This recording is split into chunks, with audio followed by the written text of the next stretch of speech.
Entrepreneurs Podcast. Welcome to the Real Estate Entrepreneurs Podcast. Today we have Mr. Alex Buriak with Jet Lending. How's it going, Alex? Fantastic. How are you doing today? Doing pretty good, man. Doing amazing. Especially because you're here today. We're gonna talk about the do's and don'ts of harmony lending with you. How about that? That sounds fantastic. Alex, can you tell us a little bit about yourself? How long have you been in the real estate business? I have been in the real estate business for just going on 11 years now. But before that, what I was a doctor, and I actually fell into investment real estate when I was trying to gain more capital to open up another practice. And after learning this industry and things like that and doing both, I just never left. And I saw my last patient 11 years ago. So what kind of doctor were you? I was a chiropractor. I was the director of functional medicine and biomechanics. I used to do some tumor boards over at MD Anderson. I saw a lot of people that are on your fantasy football teams. I was an expert witness for the physics of injury for court cases. Anything that had to do with human physiology or human biomechanics basically was my bag. Wow. And that's a lot different than hard money. Hard money and real estate, right? It is and it isn't, because the think about it as businesses and products. What I did may have been different, at the end result, but keeping your ethics, keeping your integrity, providing good service to the community, those things had to transfer over in ethics and in all the oaths that I had to take. All I did was transfer it to this business. So I still do treat people offhand. It's just not like for pay, but I just I had to convert what I was doing for them to this. Wow. So how was that transition? It was hard at first. You're going through so much education. You're talking to a guy that even in undergraduate, I actually created a college at the University of Pittsburgh, and I actually taught at the university before I graduated. So I was very much into science and medicine for a long time. And it was a shock. It was, especially for you guys that are doing investment real estate, you're trying to leave what you're doing behind, and this can be apprehensive. But this is what happened. I was walking up to do a talk at a local real estate event, and I was 34 at the time, turning 45 this year. And I was looked to the left and the right of me, and all I saw were scrubs and briefcases, men and women feverishly in their 50s and 60s trying to understand investment real estate so they could retire. And I said, oh my God, that's me in 20 years. I'm not paying attention. So at 34, I left it all behind and I went all in on this, and it was a good decision. How did you so what got you, like, what was the first step you took when you said, okay, I'm going to start learning real estate? What was that? Was that somebody that you talked to, or was it a video or a book, or? Well, the first thing was I had a wife, I had a kid, and I had somebody that was working at Jet Lending. And they said, hey, Alex, you have a bunch of student loans, you have all this knowledge in your head, but you don't need money. You've always been good at creating businesses and scaling them. Why don't you come over here and help us out here, make enough money? So at first it was survival. And then I walk into my interview at Jet Lending, and in walks my patient, Johnny Hayes, and asked what I was doing there. And I told him I was going to try to crack at being a loan officer. So Johnny was one of your patients? Yep, and his family. Wow. So I did that, and then I started to understand that I didn't know anything about this business. So I started diving in feet first on trying to understand every little aspect of evaluation and risk and capital and everything I could possibly learn. To this day, I'll listen to about 12 to 15 books a year. I'm very, heavily involved in going into communities and masterminds, dialoguing with people, sharing ideas and failures so we can grow. So there's never a time where I think that I know enough. So I just have to just keep digging in and keep figuring things out on how we can do things better. All right. So when was your first day in Jet? Like November 18th, 2014. 2014. That's when you got initiated in Yeah. real estate. Yep. And they gave me a loan to close. I did that. And I started learning business. December, I didn't close any. January, I closed one. And I was like, well, I'm doing this and I need to support a family. From then on, I contacted every person that ever did business with Jet since 2007. And from then on, I never closed less than 8 loans or created a revenue stream of at least $80,000 a month for the company until I grew that and started understanding this business and how to grow it, where eventually I would sell 18 houses a year without being at them. I closed in 3.5 years, 630 loans. I evaluated thousands upon thousands of not tens of thousands of properties. So it was a scalable learning curve. So today, what's your role within Jet? I'm the senior vice president now at Jet. So what does that mean? I kind of act as the CMO, the COO, the CRO, HR, training, product development, software development, technology development, operations, anything that you can do to scale a business, to make the most important factor, to have the borrower have a wow experience when trying to obtain what they're trying to do for their independent wealth, to have it really soft landings for them and really good operations where they can have a really great experience, because more than anybody, money is never the issue in investment real estate. It's finding the property. So when they come to me, I want them to have a really great experience on how easy this can be. Because once you find out how easy this can be with money, the sky's the limit for your wealth generation. Yeah. So let's get into the lending part of it, right? Like, we named this podcast, what are the do's and don'ts of Harmony Lender or Harmony Lending, right? Yeah. Now, but let's talk about it from a client perspective, right? Not so much from a lender's perspective. That way, those people that are listening to this podcast or that are watching the YouTube video or on Facebook or whatnot, and they want to borrow money, they understand what they need to do. So what are the initial steps for somebody to get pre-qualified with Alex? Well, for us, it's relatively easy. If you go on jetlending.com and just hit pre-approve, within probably 5 or 6 minutes, your pre-approval letter is going to be in your mailbox, because we understand the speed of implementation is what runs this business, whether you're acquiring or lending. So you go to jetlending.com and hit any of our pre-approval letter. It hits exactly to the loan officer and the concierge team that's going to be working your file, and they make everything that you need, whether you need 1 pre-approval letter or 7 pre-approval letters with different numbers. Why don't we show this, Alex? I like to show things on the computer, man. Let's share the screen. I'm gonna share the screen here. Okay. So I'm here on Jet's. Okay, that's not Jet. Hold on. Let me see. Jet Lending. Where is it? Oh, there it is. All right. So here we are. This is your website. It says apply now or get pre-approved. So I'm just going to go ahead and click on apply now, right? Well, apply if you're going to have a loan to put in. But if you want that pre-approval letter, you're going to have to get that. Okay. So get pre-approved. So we're going to select, who do I put here? You could put that you're not working with anybody, which round robins to the team.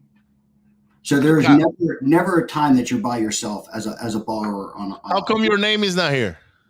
Because I'm doing podcasts and making products and stuff like that. So I'm gonna put Johnny Hayes, man. So all right, Ricardo Rosales, preferred name of entity, let's say Easy Property Buyers LLC. Requested pre-approval amount, so let's say 175,000. I'm thinking about a house that I put an offer on.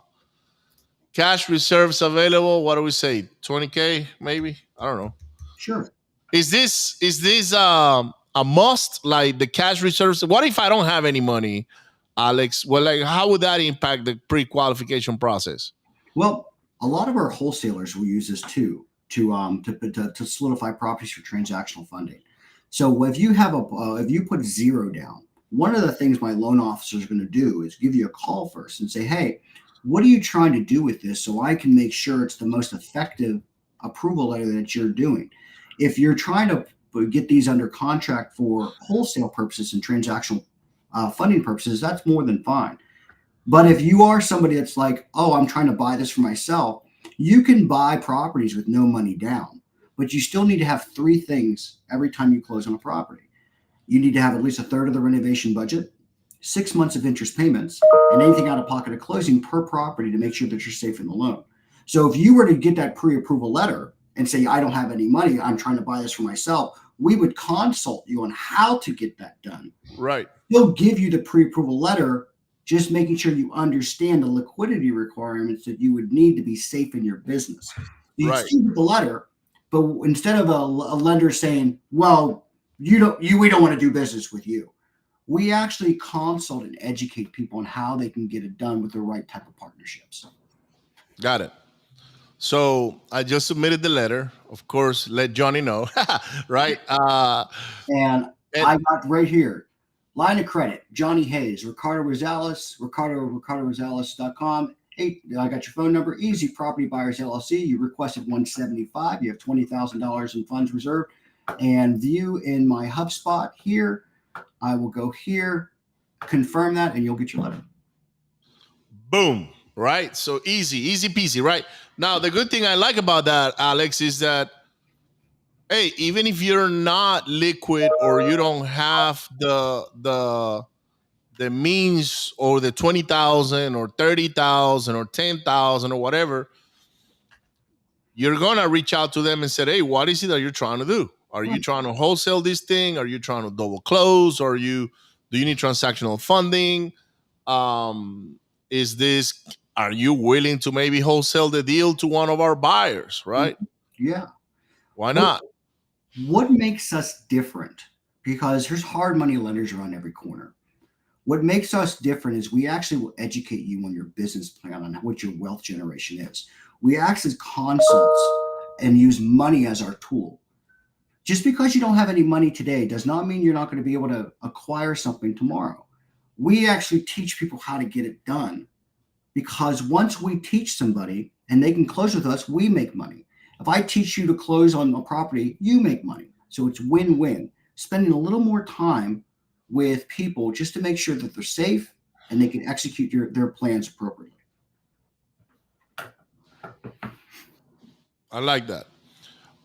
So do I have to have perfect credit to apply for a hard money loan, right? No. I mean, I've done loans in Texas for people that have 500 credit scores. I've done loans for people that have 800 plus credit scores. The credit score kind of just shows me the safety of how you're going to pay back. It may dictate your rate, but it's not going to stop you from closing on the deal.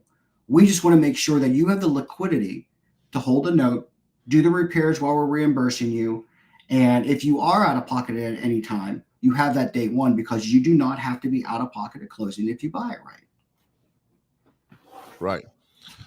So let's say I put let's talk numbers here. Mm-hmm. I put a property under contract for $141,000. Okay. And I need $30,000 for renovations. Okay. ARV is 255. Okay. How would you structure that loan? All right. We're going to do the math in real time, but I also have this calculator on my website for people. So You can actually plug in your numbers and see in real time what you would need. Where is the But calculator? Let's do it. Let's show it again. So okay, navigate me to the on the website. You so got go back home. Just hit the logo, all right.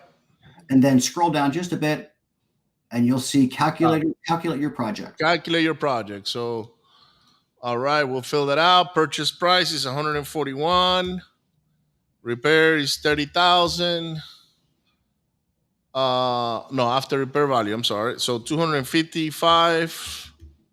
Repair value 30,000. I guess that's the repair value means is the budget for repairs, correct? Yes, sir. You just hit calculate and scroll up a bit. Right. Calculate. There you go. So total loan is 178,500. Funded and closing is 148,500 minus 7,500 for out of pocket. What does that mean? So it looks like the way that you're buying this, you wouldn't be out of pocket at closing on this deal. Awesome. So you will do 100% funding if the numbers are correct.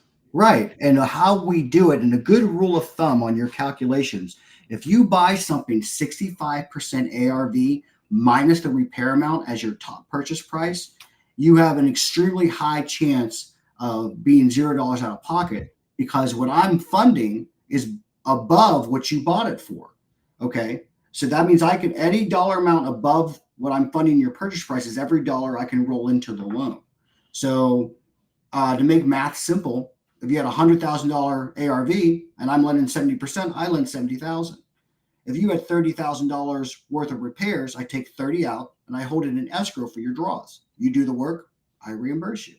That means I can close with 40. But if you bought it for 30, I can roll in $10,000 of title fees and origination fees and all that kind of stuff. So you're not coming out of pocket at closing.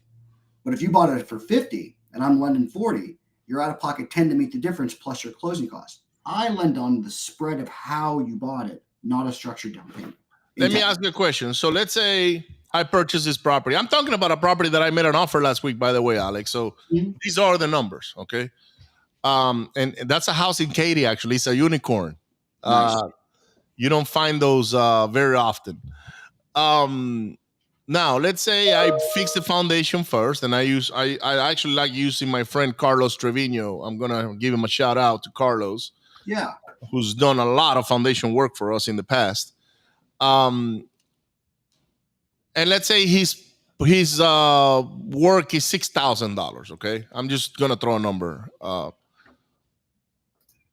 Can I say, hey, Jed, can you pay $6,000 to Carlos? He's done the job. They'll go out and do an inspection to make sure right. They get it. Of course. But other than that, yeah, the only thing that we can't reimburse on the first draw is demo, because you're taking what? Demolition. Okay, no, that's no big deal. There's a good don't for any hard money lender, not just Jet. Don't let your first draw be a gut. Okay, because you pulled value away from the subject property, and you won't get reimbursed back for demo. You have to demo and add value. So whether it's Jet Lending or any other hard money lender in the country, do not gut the property as your first draw. You will. So this is one of the don'ts. Don't do that. Do not gut it and then ask for a reimbursement on the gut job, because, like Alex is saying, you're not adding value. You're actually taking value away, even though you're gutting it, because you gotta start from scratch. You gotta, right. You gotta put new insulation or do a rewired on the property and replumbing and things like that. He is right. When you pull all the walls away and all those things, you're taking value away from it. So maybe at what point? So let's say we go and gut the property, all right? Which is not my case. This house is actually in pretty good shape. But let's talk about a house that needs a gut job. At what point do I get a draw now? So I got it, and maybe I do the electrical. Let's say I do the electrical and the plumbing, which is the normal thing to do, right? That's perfect for a draw plus value.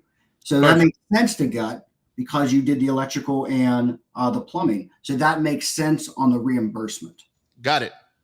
And then I go and close off the walls. I put some primer and orange peel on it and all of that, and boom, now I can get another draw because I just closed off the walls and maybe everything. I passed inspections as well, right? Yep. If it's an area where I need to pull an inspection from the city, which, by the way, guys, most places require inspections when you do those things, electrical, plumbing, gut jobs, and things of that nature. Don't try to cut corners, because when the inspectors find out you're doing that, they will hold you back and they'll make you suffer for a while before they give you the green light. You know what they're going to do to you when you start cutting corners like that? They're going to make you open those walls back up. So Oh yeah. all the things that you just did, you have to now repay for it. So don't do that. You're like, oh, I'm gonna sneak one by them. If they figure that out while you're in final finishing, you're putting backsplashes up, they're gonna red tag you. All right. So you have to make sure you play by the rules. Okay. Yeah. Don't do that. Everything's not a problem until it is. Okay. Now, how much is one of your inspections or draws, right? Do you charge for those? Yeah, it's like $100 for get Kevin, our in-house inspector, out there, and all he's doing is making sure everything that you said was installed, Right. And that you have enough money to finish the project. Right. Okay, perfect. So on that case, I could even say that the budget is 37,000, and you still funded 100%, because I saw that minus 7,500. So I could say rehab budget is 37.5. I will still go to closing with no out of pockets.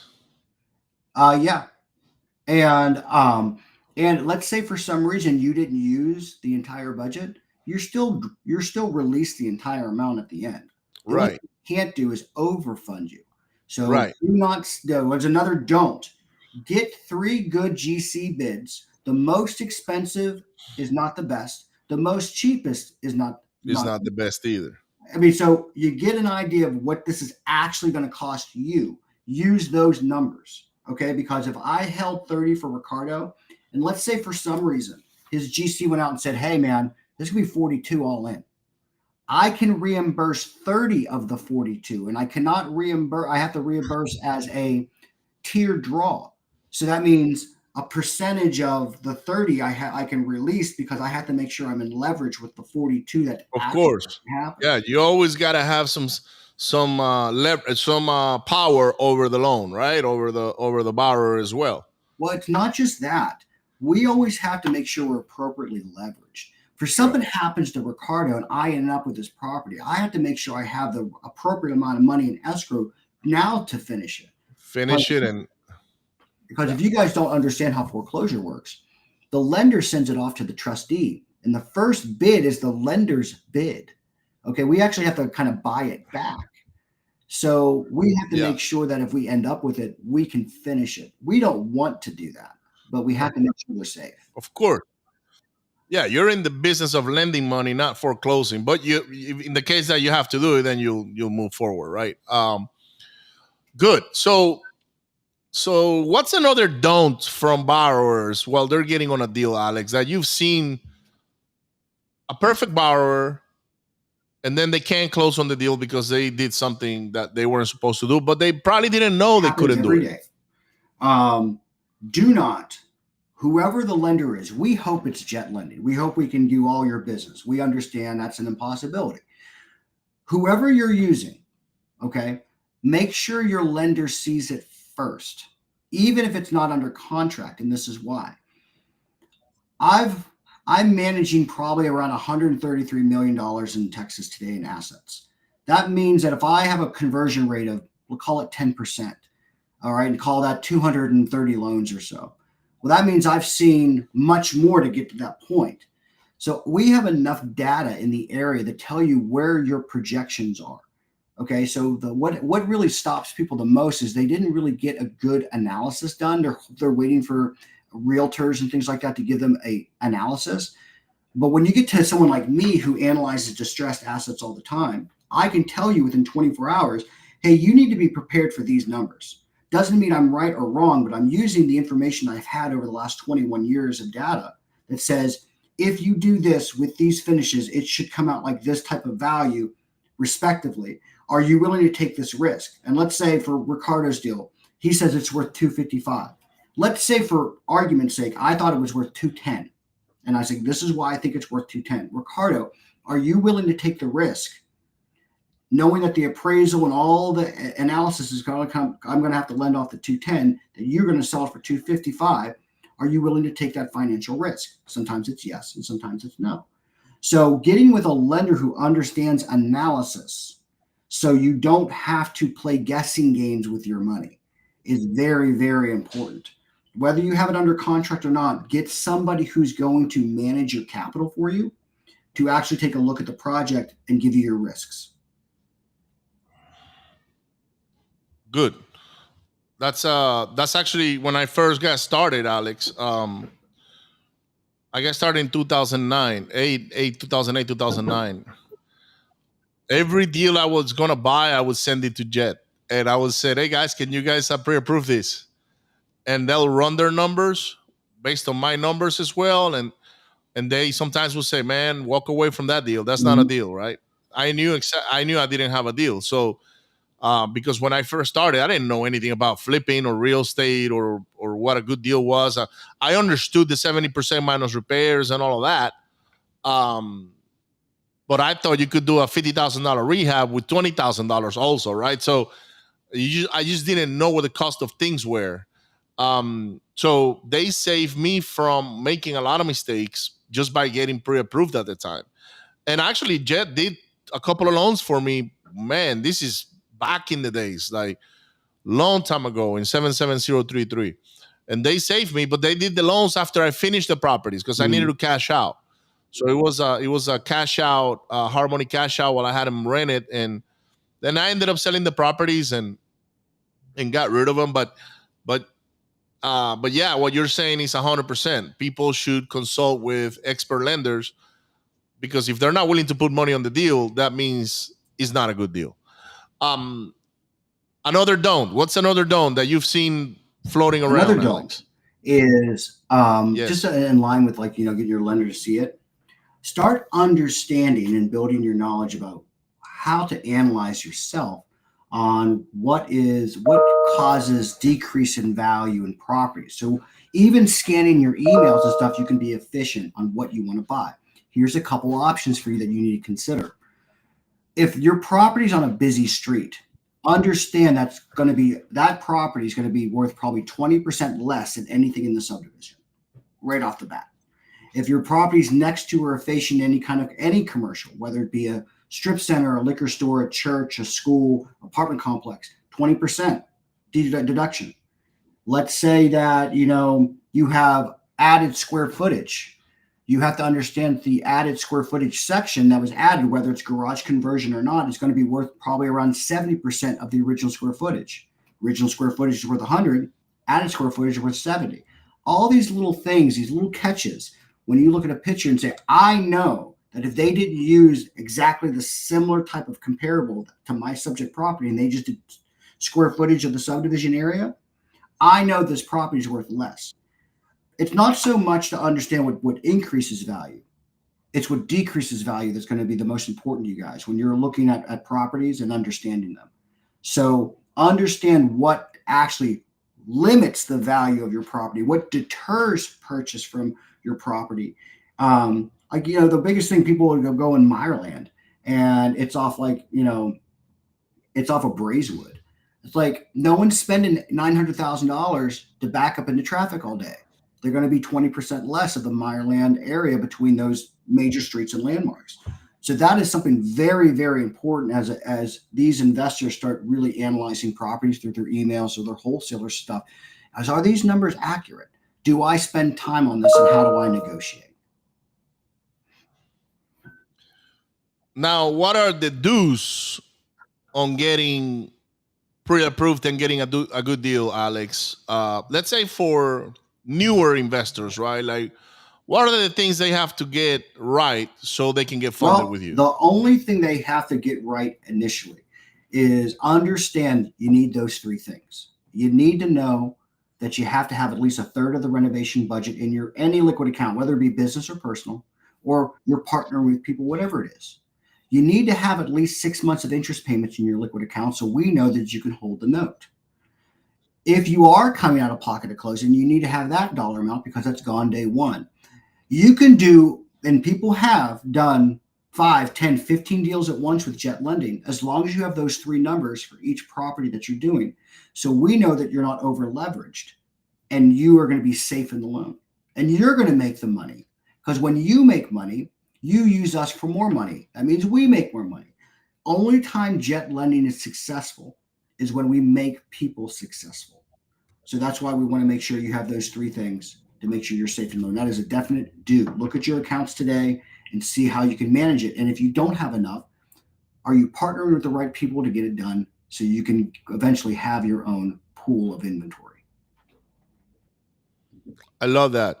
Alex, how can people get in contact with you? you? The easiest way, if you go to jetlending.com, you could chat us on there. You can get all your stuff done like Ricardo was showing you on the Jet Lending website. You can call or text us at 281-872-7800. We do a text office just in case you don't want to talk. You can text us. You can chat us on any social media channel. You can go to our website and watch all of our educational videos. Our YouTube channel has all of our educational videos as well. We have made it almost impossible for you not to be able to reach us. Awesome, brother. Thank you so much for being here today, Alex. I appreciate you. The do's and don'ts of real estate investing and Harmony Lending. Guys, don't forget to hit share, like, and subscribe. If you are in Texas and you need some good hard money, Alex and Jet Lending will take care of you. Nationwide, they actually do DSCR loans. So don't be afraid of reaching out and seeing if Jet Lending can help you. With that being said, guys, at 10 Grove, Tampa, Florida, June 27th, 28th, we're going to be having 200 experienced real estate investors in the room. I'm looking forward to see you there. I'll see you on the next one. Thank you.